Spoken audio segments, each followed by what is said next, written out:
High, আমি হলাম রিমা। তো সকালবেলায় ঘুম থেকে উঠেই বাইরেটা একদম রোদ ঝলমলে ওয়েদার, মানে পুজো এসে গেছে। শরতের আকাশ দেখো কত সুন্দর মেঘ। আর আকাশটাকে দেখে না এই গানটাই মনে পড়ছিল আমার। বাজলো তোমার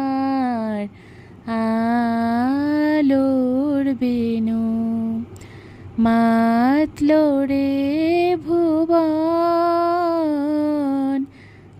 তো যাই হোক, তো তারপর আমি আমার হেয়ারটাকে একটু বেঁধে নিলাম। তো তারপরে সকালের মর্নিং ড্রিঙ্কটা আমি খেয়ে নিলাম। সকালবেলায় একটু শুনেছি একটু হেলদি ড্রিঙ্ক, সিয়া সিডস খেতে তো ইচ্ছা করে না, কিন্তু তবুও। আর অষ্টমীতে আমি কী সাজবো সেটা চলো তোমাদের সাথে আমি শেয়ার করে নিই। তো এই যে দেখতে পাচ্ছ শাড়িটা, এটা একটা হালকা একটা হলুদ কালারের শাড়ি, একদম হালকা কাজ করা। মানে যেহেতু আমরা অষ্টমীর সকালে পরবো আর গরমও থাকবে কিন্তু, আর আমরা তো একটু একদম মেকআপ করি, তো যাতে আমাদের গরমটাও না লাগে তার জন্য কিন্তু আমি এই শাড়িটাই আমি চুজ করলাম। আর তার সাথে এই ব্লাউজটা পরবো, হালকা শাড়ি কিন্তু ব্লাউজটা কিন্তু গর্জেস হতে হবে, তাই তো? তো কেমন লাগছে জানিও। আমার তো ভীষণ ভাল লাগে এরকম হালকা শাড়ি, আর ক্যারি করতেও কিন্তু খুবই ইজি। আর শুধু শাড়ি পরলে হবে না, আমাদের গয়নাটাও দরকার। আমার না অনেক দিনের ইচ্ছা ছিল যে মায়ের মুখ বসানো কোনো একটা আমি হার নেব, তো যেমন ভাবনা তেমন কাজ। তো এই বছর কিন্তু আমি গড়িয়াহাট থেকে মায়ের মুখ দেওয়া একটা হার কিনেই ফেললাম। কেমন লাগছে জানিও, আর এই শাড়িটার সাথে কেমন লাগবে সেটাও কিন্তু জানাতে ভুলো না।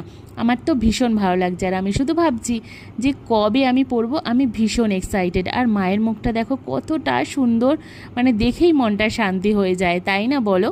তো আমার কিন্তু ভীষণ পছন্দ হয়েছে।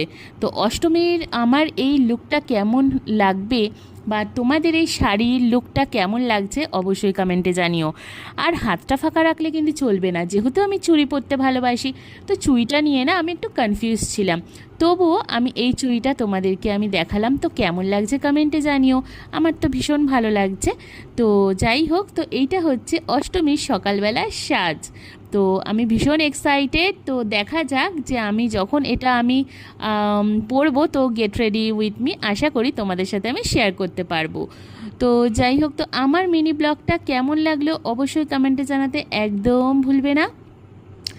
আর তোমরা কীরকম কী কন্টেন্ট বা ভিডিও দেখতে চাও অবশ্যই সেটা কিন্তু আমাকে কমেন্টে জানিও।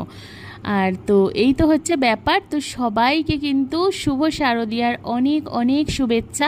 আর আমাকে যারা যারা ফলো করোনি তারা প্লিজ আমার চ্যানেলটাকে সাবস্ক্রাইব করে পাশে দেখো, রিমা দে ব্লগস। তাহলে আজকের জন্য এটুকু, টাটা বাই, দুগ্গা দুগ্গা।